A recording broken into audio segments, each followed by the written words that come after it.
AD 80, the Colosseum. 50,000 people are screaming your name. You step into the arena. The sand crunches under your feet. Your opponent circles you like a predator. One mistake, and you're dead. But here's the thing nobody tells you about gladiators. That man in the arena, he just ate better than 90% of Rome. His personal doctor, more qualified than the physician treating the emperor's own guards.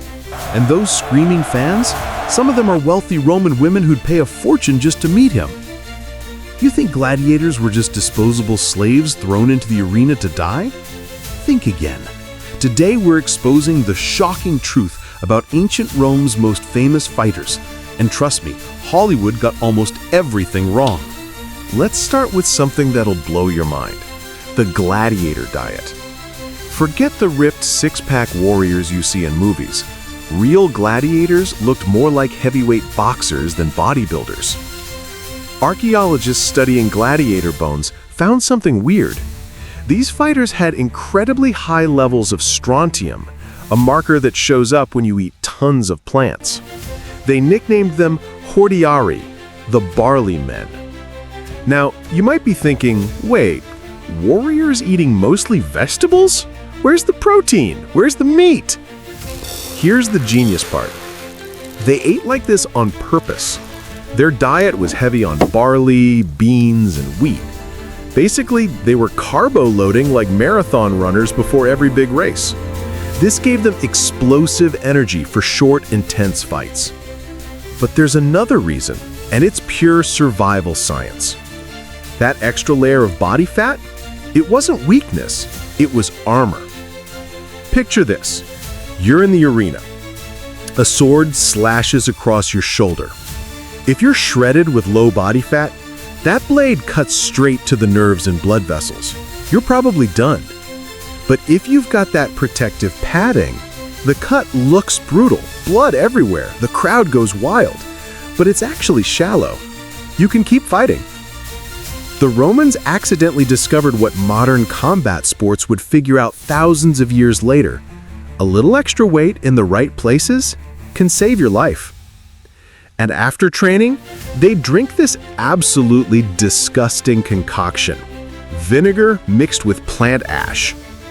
I know, it sounds like a TikTok challenge gone wrong. But that ash was loaded with calcium, crucial for bone density and healing fractures. These guys were basically drinking an ancient Gatorade, fortified with minerals their bodies desperately needed. They weren't just tough, they were smart. Now, where did these gladiators actually live? In a place called a ludus, their training school. And the top facilities? They weren't the dingy prison cells you're imagining. Think less dungeon, more high-performance athletic academy. The Ludus Magnus in Rome, the biggest and most famous school, had everything.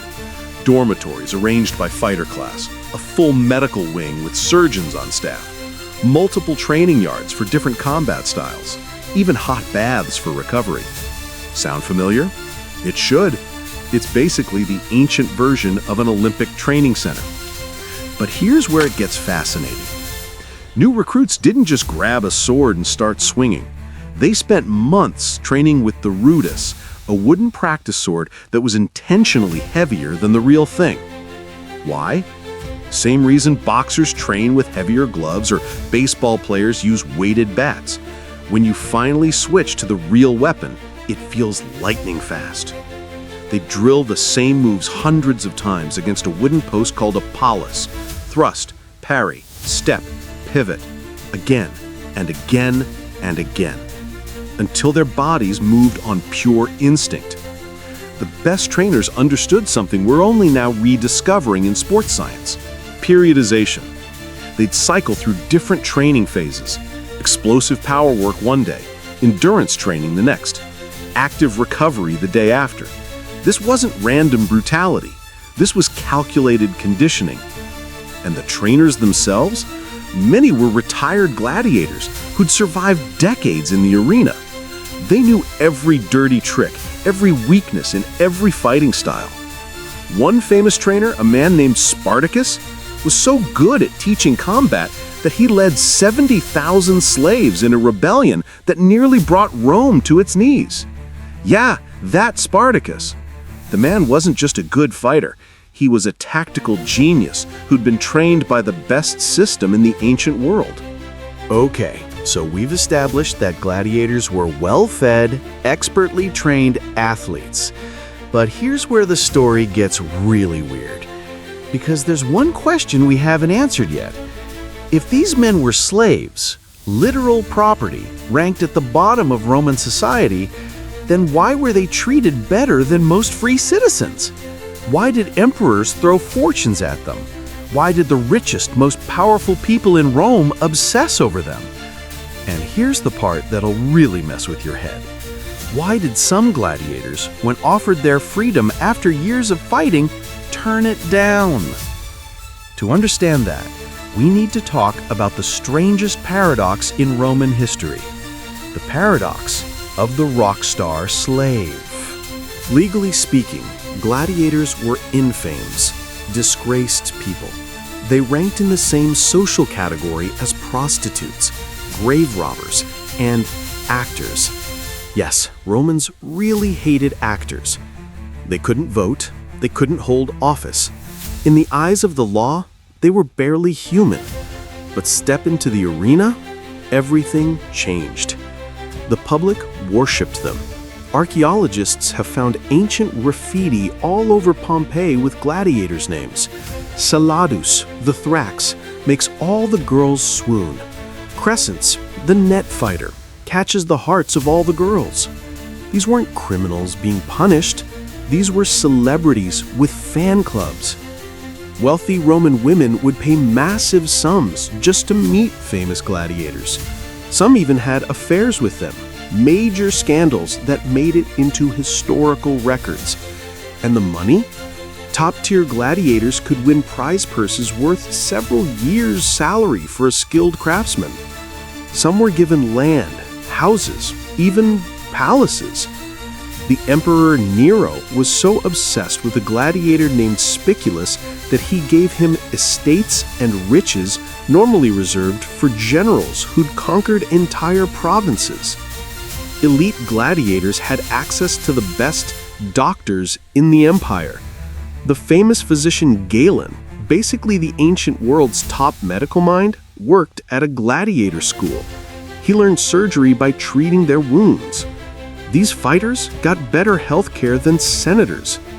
And when they survived long enough, they'd be awarded the rudis, a wooden sword symbolizing freedom.